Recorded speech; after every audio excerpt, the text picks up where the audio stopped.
नेपाल हाम्रो हो, हामी नेपालका हौं भन्ने भावनाबाट प्रेरित भई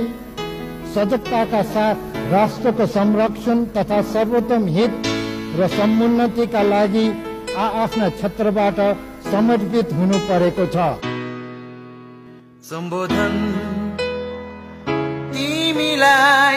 गर्दैछु म, सिकेका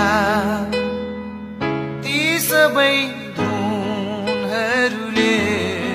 समर्पण गीत यो गर्दैछु म, तिम्रै ती मिठा रागहरूले छाडी गयो हामीलाई